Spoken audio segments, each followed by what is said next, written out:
Well, everyone, it's Shane Kanto, your Wasteland Reviewer, and welcome to Lost in the Wasteland, my weekly interview show where I get to learn a little bit more about somebody else's perspective on movies. And joining me this time for his first time, one of our SiftPop writers, Jason Mack. So thank you, Jason, so much for coming on. Oh, I love being here. This is a fun experience already.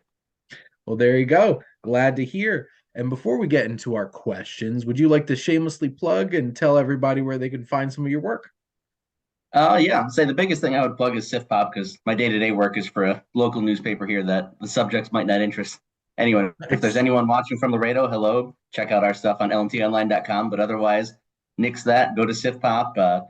My most recent big thing I got to write was doing sort of a look into the concept of review bombing and analyzing that based around episode 3 of The Last of Us and everything that went on with that. Uh, So I had a really good time kind of diving into that. And I mean, that was not necessarily a good time. There's a lot of the review bombing stuff that just is frustrating, but it was it's fun to always unpack it. It's always interesting when you look up a show and then you just see one, two episodes that are like extremely low compared to the Oh rest yeah, of them. And it's just like, I wonder why. right. A Because little that bit was of a two, common thread. because that was two of the episodes of The Last of Us. Because I think Yeah, it was yeah. what, episode Episode 7, I think. seven, too. And it's Yeah, just like, huh, I wonder what these two have in common. But there you yeah. go. It was. But that sounds like an interesting article. Look forward to checking it out. But Yeah. to get things started, always love to ask this question because it's usually people's favorite or least favorite question to be asked as a movie fan. What's your favorite film, Jason? Yeah, I think it is. I'm on both sides of that coin. It's my favorite and least favorite question to be asked because anyone who, if anyone keeps up enough with the different Sif Pop stuff, they're going to get confused and get whiplash from me because on one of the Sif Pop Writers Room podcasts, I gave one answer to the question. On the Meet the Contributors page we just put up, I gave Mhm. another answer. And now I'm debating between two other answers that don't match those answers here. So I think for today, I'm going to settle the rotation of that spinning wheel in my head on the Prestige. Very nice. Yeah. I remember watching that for the first time in college with my brother and just being like by the time the movie ended I just had to lift my jaw up because I was just in awe of what I just watched. Right. And there's that temptation the first time you watch that of wanting to immediately just watch it again to be like, okay, wait. I think I'm finally starting to get the Yep. idea of what's going on here. Yeah, it was an interesting time when Nolan was still making relatively like smaller scale things instead of Yeah. like everything's giant now. Be interesting to see what he does with Oppenheimer, but The Prestige is one of my two favorite Nolan films, so I could definitely appreciate that. And yeah, that sometimes I rotate through other Nolan films as my favorite too. So, There you go. always tempted to throw a Dark Knight in there or something. But Good pick two. yeah, But Jason, what's your earliest memory of going to the movies? earliest memory for me, which I don't know if it's a good indictment of my parents or not, but as a little kid, I remember going to see Jurassic Park. And I just have this vivid memory of the scene with the raptors in the kitchen. And at some point, I just got spooked and tossed my candy box like 7 feet into the air. And thankfully, I'd finished the Reese's Pieces at that point, so nothing went scattering on all the other people. But that's the most vivid part of the memory I have is just that scene and throwing my box up in the air. But I know I loved it for sure. Oh, I imagine watching that as a kid in a theater was quite the experience. Yeah, just that awe of the seeing dinosaurs portrayed so realistically right in front of you. Just that music building up, and then you're just like, Yeah, it's all magical, and then they try to kill you. So there you yeah, go. that's Now, a fair exchange. yeah. Now, Jason, do you have a particular favorite genre of movies? That's another one I always struggle with. I would Mhm. almost be tempted to say animation, but Guillermo del Toro made very clear the other week that that is not a genre. So It's a medium. So yeah, there it's a you go. medium. But I guess within animation, it kind of ties into what I would say my favorite thing is, where it's not really a genre, but just anything where it's putting a fun comedic tone to any Mhm. genre. So if you're going action adventure, there's always stuff like Indiana Jones or The Mummy or even a Die Hard. And then if you're talking horror, you got Shaun of the Dead and Mhm. Tucker and Dale versus Evil and anything like that where it's its own genre, but then has comedy to it. And it doesn't have to be a slapstick, Blazing Saddles, Young Frankenstein type of thing, which those are also fantastic. Those are some of my favorites, but it can just be something that just has a fun kind of tone to it. Well, it's always nice to tack on a little bit of humor. I think we could all deserve a little bit of a laugh, a little Oh bit yeah, a little more. levity. Yeah. And it's fun seeing how well a director can combine those two. Oh yeah. Great horror comedy could hit you both ways. That's great. Oh So yeah. And like people always say, those are such thin lines of horror is so close to comedy anyway that if you can balance them well, it's really great. I'm crying and laughing so hard, and also I'm so scared. Mixing it all together. Oh yeah. Now, Jason, who are your favorite filmmaker?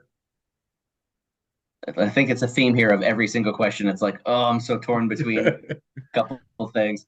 So I remember when I saw this question, I was really tempted to stretch it and say something crazy like Mike Flanagan, but that would only be because of his TV shows, because I've only seen one of his actual movies, which Well, to his he's a credit, it's a really fantastic director and creator. yeah, So, say I've seen Doctor Sleep, and that's a great movie, and his TV mhm. shows have been very high quality for the most part. I mean, his latest one was a little like hit and miss, but the other three are just phenomenal. Haunting of Hill House and Midnight Mass are two of my favorite shows ever. So, but that's rambling on for what's not my actual answer. The real answer was a debate between Nolan and who I ultimately landed on, which is probably the most common answer here, which is Spielberg. Going back to my earliest memory, it's hard to go against Spielberg on that one. It's hard to deny he is one of the greatest filmmakers of all time. Yeah, which that was And my other debate for favorite movie was Jaws, so that's kind mhm, of ties right in there too. Yeah. well, there you go. Which this Yeah. is also very timely. As we're recording this, I just posted an episode of my other show with Robert talking about why Steven Spielberg is one of the all-time greats. There you And go. so there's plenty of reasons why. We got a Um, lot of synergy within the SiftPop community. Yeah, we know. there you go. Now, looking in front of the camera, who are some of your favorite actors and actresses? And this is one where I was tempted to go with a crazy, more recent answer and play Hmm. off The Last of Us and go with a Pedro Pascal or Bella Ramsey just because I'm loving what they've done so far in their careers. But I think ultimately, if I'm picking my favorite, just Hmm. on total work, it's hard for me to go away from Tom Cruise, as crazy of a person as he is, just his filmography. And it feels like he is that last actor that is like the actor draws you into the movie, where a lot of times now it's more the movie and the actors in it are cool, but you'll also see actors you love put out some movie months ago that you didn't even hear came out these Yep. days versus Tom Cruise. It's like if he's putting a movie out, you know it and you're watching it. Well, it's a very interesting shift in the perception of film at this point where like we're old enough to know a time where movie stars still sold movies. That just doesn't Yeah. happen anymore. And it's about No. franchises and IPs and stuff like that. But that Tom Cruise, Oh you yeah. make a you make a sequel to Top Gun 30 years later, and somehow it makes over $1.5 billion. So So I guess he's do got a something good right. recipe of he does the actor and the IP. He's between that and Mission Impossible, he's going to lock down a lot of it already. So, Oh, I am so ready for Dead Reckoning Part oh One yeah, this year. the fact that it's labeled as part one is a little already frustrating. Of like, oh, I know that cliffhanger at the end is going to just be torture, but I don't care. I'll watch it 20 times waiting for the next one to come out. It'll be. I just love at this point where the posters for the Mission Impossible movies now are just his stunt, Yeah, they like know what that sells it. Yeah, stunt. Because like I saw that poster and it's just him jumping off the cliff on the motorcycle and just like, well, yeah. there you go, perfect. It's So insane. You don't even have to ask the question, did he really do that anymore? It's just like, no, he did it. Whatever it is, he did it. He figured yep, it out. Yeah. and it's something impressive, but also it's hard not to say everybody loves Pedro Pascal at this point. So Oh yeah, and he's done enough little things that are great too. But mhm. just between Game of Thrones, Mandalorian, and Last of Us, those three alone already put him pretty high on the list. And him and Nick Cage's TikTok blowing Yeah. up everywhere. Yeah, Uh so that was many. a fun movie this year too. I enjoyed that. Yep. Unbearable Weight of Massive Talent was great. Like Yeah. I think in my own awards, I put Pedro Pascal as a nominee for Best Supporting Actor because he was Like that that. hilarious and charming in that movie. Oh I yeah. loved that. And And even then, the year before, I did not like Wonder Woman 1984, but he did the best he could with that one. So yeah, I yeah. liked him as Maxwell Lord in that film. It's like it was a very different kind of villain Oh for yeah. for a superhero film, and for him, it's like, and of course, memed all over the place.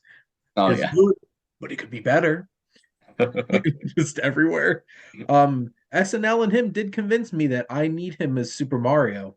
Oh yeah. Yeah, I'd Oh watch my it. god, I need that gritty Mario Brothers show Even on as like a 30 HBO. minute short, something like that. Yeah. They need. It's definitely not going to happen, especially with Illumination's new movie coming out. But I'm like, Oh come yeah. on, you can't tempt us like that and No, not no, that was give us gold. that. But now, Jason, what's a film that you feel like you could just watch every day? This was another one that I was torn between two things. I think I'll go with the one that seems fitting for the question itself anyway, which is Groundhog Day, which was another one of my. I think that's the one I actually have listed on the contributors page for SiftPop. Mhm. But that's one of those movies that it doesn't matter how repetitive it is, even within itself in the movie. It's just such a feel good, like that. The comedy in that just speaks to me the whole time. That just Well, and snarkiness the whole way through. it just celebrated its 30th birthday too, Oh yeah, and then like a month ago, I think it was. And you know, Bill Murray's just something else. oh yeah. Dead? Damn. Damn. I love. I say you could quote a million things in that. I always just flash to him when he's driving with the groundhog, and it's like, it's pretty good for a quadruped. Yeah. But yeah, that was my number one, and a close second, I might say Singing in the Rain, just because that's another movie that just puts a smile on your face. It's just so joyful, and the music is so great that it's hard not to smile and enjoy watching that one. I know for me, like I could throw a musical on whenever and just Yeah, like get involved in the music and enjoying it. I'm like my enjoyment level of musicals a lot of the time are a lot higher than like, is this a great movie? Doesn't matter. I'm enjoying right. music, so at least I'm having a fun time. Oh yeah, Like, watch The Greatest Showman. Is P.T. Barnum in this a piece of crap? Yeah. Is this a terrible person. great movie? But I will listen to this for an hour and 45 minutes over and over and over again. Oh So yeah, there you go. nothing wrong with that. So, Jason, what's a film that connects to another interest of yours? For this one, because I had a past doing sports writing for a long time, I went with Moneyball. Nice. I think I was never involved in that analytical behind the scenes thing, but as a Mhm. sports writer, you do your own version of kind of deep diving on stats sometimes and trying to find interesting connections of, oh, this guy in games on the road has done this with his stats. Or, so it felt a little relatable in that sense. And then it also just has some horrible, horrible journalists in that movie. That's just a terrible portrayal of people in the locker room being awful interviewers and just Mhm. being contentious with the players. So that part was like, who is this person? I've never seen that person in a locker room, but yeah, Yeah, I have a lot of good memories too of interviewing athletes in locker rooms and stuff. So it feels very relatable from that standpoint too. that's pretty cool. I'm a big baseball fan. I teach statistics at a college. So like Oh, nice. Moneyball was like, The and paths it's so crossed. funny. It's so funny too because I'm definitely not like everything has to be about the statistics. Because there's something magical about baseball that like the most improbable things happen. But that's kind of just sports in general, right? So like Oh yeah. you could look at all the stats in the world, but you know what? One little thing that happens just perfectly. But Moneyball was always like is always a film that spoke to me a lot. And you know, sometimes as athletics do a lot with a little, and Oh sometimes yeah. they do absolutely nothing, like this past season, because they're horrendous. So Yeah. I'm a Cleveland fan, so with the now Guardians, I can relate to that same concept. Yeah. oh, being a Guardians fan, surprised Major League wasn't up Yeah. higher on there. Oh, That's that is probably up my pretty high too. Yeah. That's probably my favorite baseball movie. Oh my God, I laughed so much. And I really Yeah. get into the games and the last game Yeah. they play in that movie is so dramatic and intense, and I love it. Yeah. It Oh, pumps but you. the movie's so hilarious. It's Yeah, such if a I was picking favorite baseball, that's a real Sophie's choice kind of thing between those two, yeah. and they're so wildly different from each other too. Yep, very different. One of them had somebody nominated, multiple people nominated for Oscars. And one of them didn't. But maybe it Yeah, should. yeah. It's a lot of fun. Throw Now, Corbin Burns in an Oscar. Why not? Roger Dorn. What an ass. Oh yeah. Now, what movie character do you feel like you connect with on a personal level? And this one is fitting timely too, because I know you just talked about this one on last week's podcast, going over last year's Oscars, Mhm. and had an interesting connection to that personally for yourself too. But I went with Jonathan Larson from Tick Tick Boom, which is a bit of a weird pick because it's also connecting to an actual person, not just a character, but Yeah, it counts. But it yeah, sure just does. that feeling of like hitting that quarter life or midlife crisis of getting to your 30s and being like, okay, where am I at? Is this really where I want to be? What's going on? And I think at that point, I met my wife when I was 31. So it was at that point of being like, I had moved to the complete other side of the country and a few years into the job and not in a relationship, not 100% satisfied with where the job was at, of like, where am I going? What am I Mhm. doing? And then quickly after that, things went great. But and it's not like it was bad at the time, but it just feels like a real relatable emotion of hitting that point in your life. And no matter how successful you are, and even he was pretty successful, even if he Yeah. didn't see it. Yeah, Well, and I'm never gonna forget that watching that yeah, when literally on my 30th birthday, sitting there turning on Netflix and starting the movie and him like singing about turning 30. I'm like, right. Like opening the movie with it too. Yeah, just instant. just sitting there like, wait a minute, I feel personally attacked by this. Right, and like the echoes are actually listening to us. They're figuring something out. That was such a strange moment for me, but like I love that film and Andrew Garfield was amazing. I That's a musical I do listen to the music a lot from. Oh yeah, especially 3090 and Therapy. Those and Boho Days, but Mhm. 3090 and Therapy are two that it's like every day in the car. I'm just like, I should listen to something else, but I'm just gonna throw those on first. Like I could, but I'm not gonna. Right. Yeah, So maybe I'll rotate to Hamilton eventually or something, but now just those two. now, what's a film that you feel like would surprise people that you love? I tried to go super random on this one, Mhm. and it has to be a decent one, but I always have had a soft spot for romantic comedies that get the job Mhm. done. And so I picked a real random one, which is fitting, I guess, since Hugh Grant was popping up at the Oscars this week for his disinterest and all kinds of other things. But And talking about he looking like a scrotum. had, but he had one. I want to say it was early 2000s, like '02 or '03, with Drew Barrymore called Music and Lyrics. Hmm.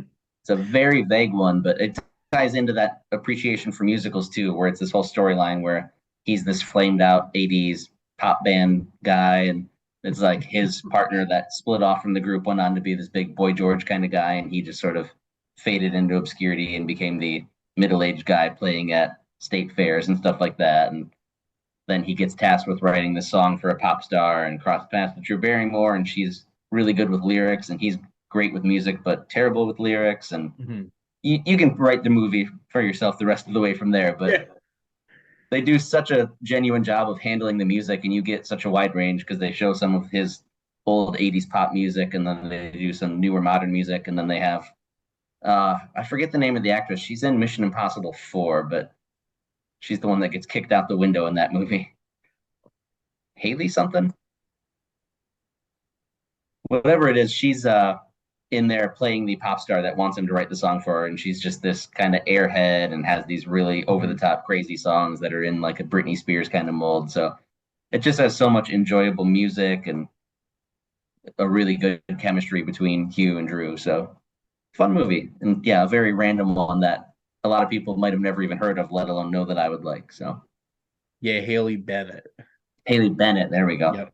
So Yeah, when I because hear I Haley, I keep thinking Steinfeld, and I know that's not right. So yeah, because I remember this movie coming out, and Mhm. that at this point, I would love to go back and watch this. Thinking of Hugh Yeah. Grant playing a washed-up '80s pop star Oh just yeah. sounds amazing. Oh, it's as good as it sounds too. And he's got Brad Garrett playing his manager, who's always hilarious. So Nice. Oh, yeah. I've had such a I found such a profound love for Hugh Grant at this point in his career with, like Paddington 2 Oh and yeah. all the Guy Ritchie stuff he's been doing, playing Mhm. Fletcher in The Gentleman and stuff like that. And Yeah. he just seems to be having a ball with his career right now. Like I can't wait to see him in the new Dungeons and Dragons movie too, playing some Yeah. top ridiculous villain. Just looks like a ton of fun. I'm a huge fan of like Four Weddings and a Funeral. I think that's great. And like Exactly. his part in Love Actually is just amazing. Like Yeah. him dancing around in that scene is just, that's like rom-com gold right Yeah. there. Just such Oh a great yeah. moment. But Jason, my last question for you is, what do you love most about movies?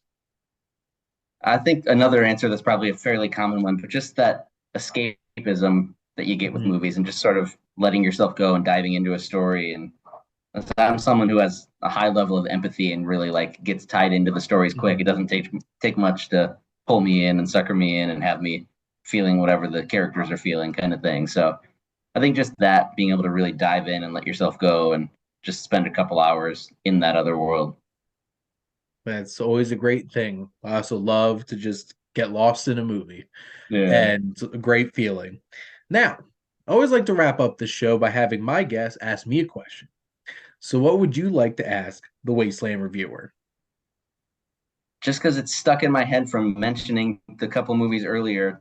I'm just curious, very specific, random question. What is Mhm. your favorite Mel Brooks movie?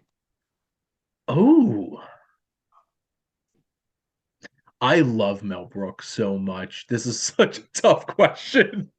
And because, like, it's funny because, like, I've watched his movies like my whole entire life, and I had no idea that like critics didn't really like History of the World Part One or like Spaceballs and stuff like that. Yeah. I'm just like, how dare they? Like, it's he had such a great run between like the producers Blazing Saddles and Young Frankenstein, but Yep. I'm gonna have to go with Young Frankenstein because I'm such a huge sci-fi fan. And Oh yeah. it's not only is it a perfect lampooning of science fiction, it's a great sci-fi movie in itself. Yeah. And it's like one of the best sci-fi movies. Yeah. And because it's just so well done. And Gene Wilder, it's Frankenstein. It's like, well, it's Igor.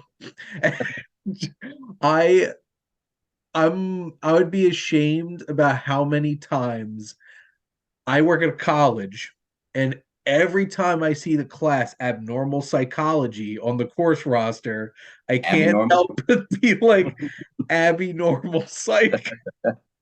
It's just those kinds of jokes just live on forever. And even just something Abby as something. Yeah. you gave me an abnormal brain to put in this giant.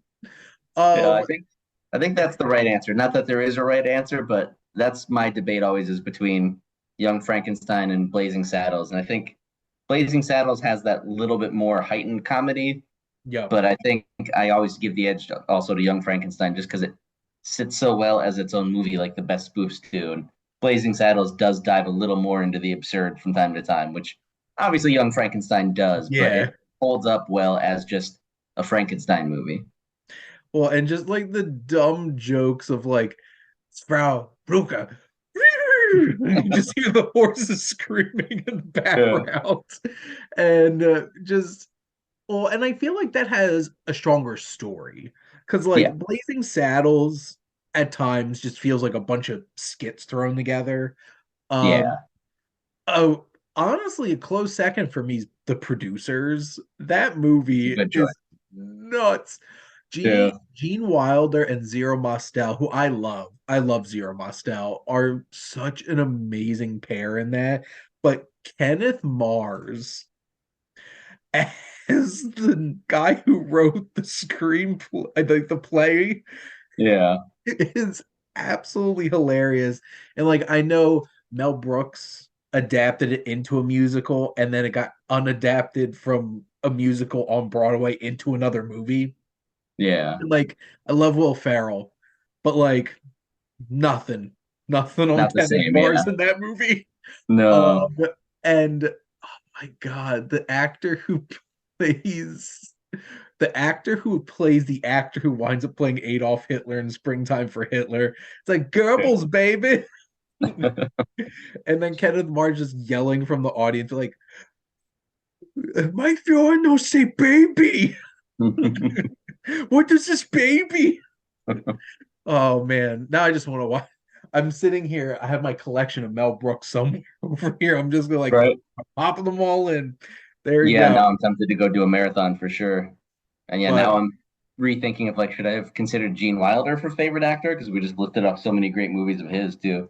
he was such a talented actor, and I'm like he is such an amazing lead in Young Frankenstein, and he's such Yeah. a manic, just like lightning rod in the producers. Like, where's my blanket?